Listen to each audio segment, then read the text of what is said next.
quand la passion est là, la paye n'est pas la première motivation.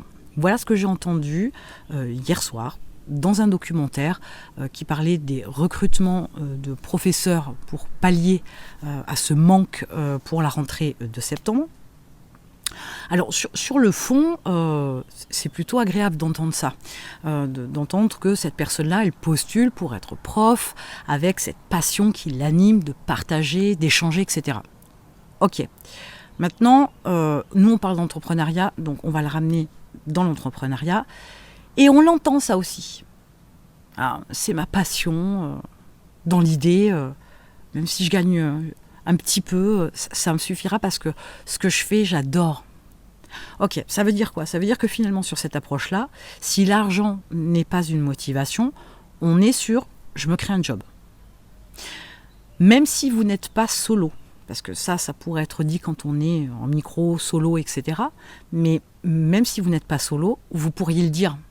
Il y a de nombreux entrepreneurs aujourd'hui qui ont cette démarche-là de dire c'est pas tant que je veuille gagner 10 000 € par mois, non, c'est j'aime ce que je fais, j'ai un savoir-faire, j'ai une expertise, je peux aider des gens à avoir ce qu'ils veulent, j'ai de belles cartes de visite, etc.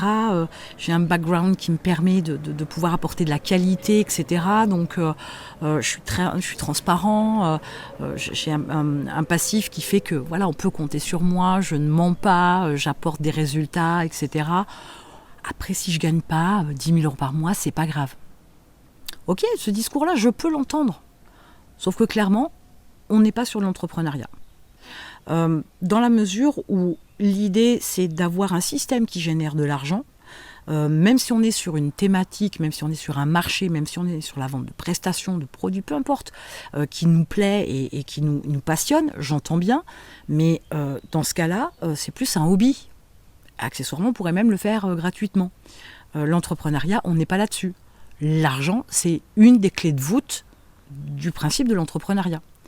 Sans ça, sans cette particularité-là, on n'est pas sur l'entrepreneuriat. On est sur éventuellement un job qu'on s'est fait quand on est en solo. On est sur une passion qui rémunère un petit peu quand on est vraiment dans un sujet en particulier. Et c'est chouette. Ça peut être aussi, alors je pourrais gratouiller là parce que moi j'aimerais bien approfondir le sujet là, mais je vais me retenir. Clairement, le rejet de l'argent, c'est clairement un signe d'un problème de relation à l'argent. On peut pas être contre l'argent, c'est pas possible. D'abord parce que c'est quelque chose dont on a besoin pour pouvoir se loger, se nourrir, etc. Mais dans l'entrepreneuriat, c'est encore plus flagrant parce que c'est une ressource. C'est une ressource pour avoir des prestataires, de meilleurs outils, un meilleur équipement, etc. C'est une ressource, comme le temps, comme les salariés ou les prestataires, comme des matières premières. C'est une ressource. Donc si déjà on a cette approche-là, on n'est pas bon. Mais revenons un petit peu en arrière. L'idée étant que la passion est quelque chose, vous voyez, ça peut être un moteur énormissime. Ça peut vous faire dépasser tout un tas de barrières, tout un tas d'appréhensions, tout un tas de croyances aussi un petit peu trop ancrées. La passion peut prendre le dessus, très clairement. Sauf que on pourrait dire aussi que quelqu'un qui est trop axé sur la passion, c'est quelqu'un qui va chercher à avoir du bien-être, du bonheur. Sauf que ça nourrit pas son homme, ça. Sauf que ça ne paye pas les factures. Donc, avoir un passion, un hobby, quelque chose qui nous électrise, qu'on peut faire le soir, le week-end, ok. Mais de là à être trop passionné et à s'enflammer et en faire un business, attention. Si la valeur argent est mise de côté, là on dérape complètement. Donc, si vous avez une entreprise, que vous travaillez 15 heures par jour, y compris, pourquoi pas, le week-end, que vous avez du mal à lâcher prise, vous avez du mal à déléguer, du mal à partir en vacances, et que vous avez un petit revenu, enfin un revenu bas pour le job que vous avez, entre guillemets, c'est que là, clairement, il y a quelque chose à faire, il y a quelque chose à gratter, il y a quelque chose à réfléchir. Ne banalisez pas l'approche que vous avez avec l'argent. Si vous dites « Oh mais non, mais l'argent, ça va, on est dans un pays où on surconsomme, où tout est à l'excès, tout est orienté vers l'argent, les riches, machin. » Vous faites fuir l'argent. Alors oui, continuez à faire votre petite passion, mais clairement, si vous avez des salariés, à un moment donné, vous allez plafonner. Vous allez atteindre une espèce de plafond de verre parce que vous êtes en rupture, on peut appeler ça comme ça, en rupture avec l'argent. Voilà, vous n'y êtes plus. Limite, vous le faites fuir, vous le repoussez. Donc vous en aurez les résultats en conséquence. Comme quand on repousse quelqu'un. Il y a un moment donné, elle insiste, on dit non, et il y a un moment donné, elle fait demi-tour et elle s'en va. Eh bien, on est un peu sur cette approche-là. Donc, la passion, oui, point trop, non, faux.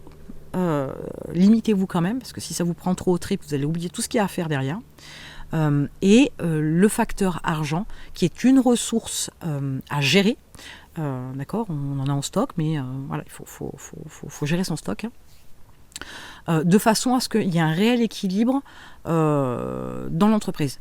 A contrario, je pourrais vous dire aussi l'inverse, c'est-à-dire que s'il y a trop d'approches basées sur l'argent et pas du tout sur l'appréciation de ce qu'on vend, de ce qu'on veut développer, là aussi il peut y avoir un décalage.